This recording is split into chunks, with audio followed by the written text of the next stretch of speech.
as we continue to look at the history of this country and what the some parts are, last time we talked about the fact that, listen, this country was built on people in denim and is being ruined by people in suits.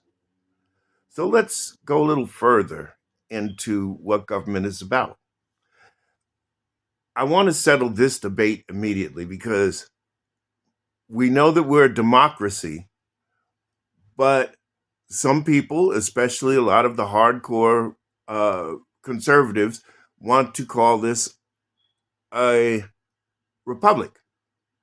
The fact of the matter is that both definitions are correct, except for this. There's a certain distinction. The distinction is this: in a republic, the people elect their leaders. That's what a republic is. It's a type of government. A type of government. That's what a republic is.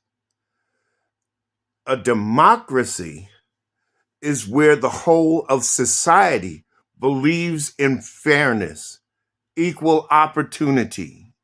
And yes, they still have that uh, option of voting in their leaders of like the republic government.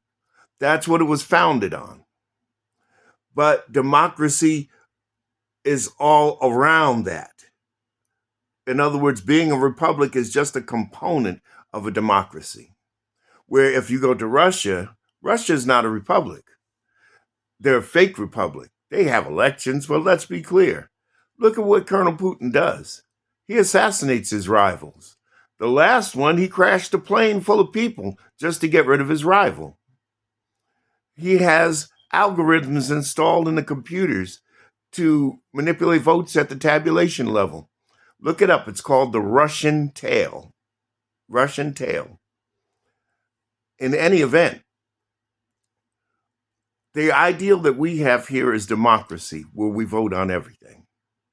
This is why we have a Congress. A Congress serves a couple of different purposes.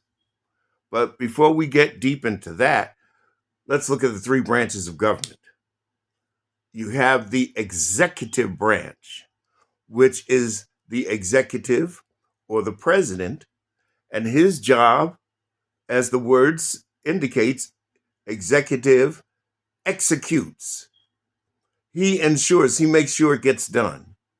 Okay? He signs off and makes it official. He puts it into place. That's his job, period. The legislative branch, on the other hand, is the one that creates law. They create law. So they sit down, they have two chambers, which is the House of Representatives and the Senate. The Senate has representatives from that represent a state, usually two per state because we have 50 states, and that makes 100 senators.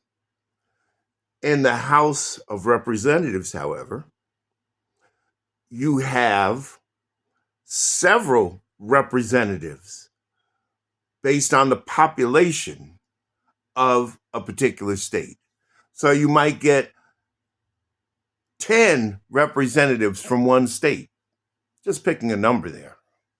Okay, the larger the state, the more representatives you're going to have. The more it's subdivided, the more representatives you're going to have. So that's the way that works. And it starts in the House of Representatives.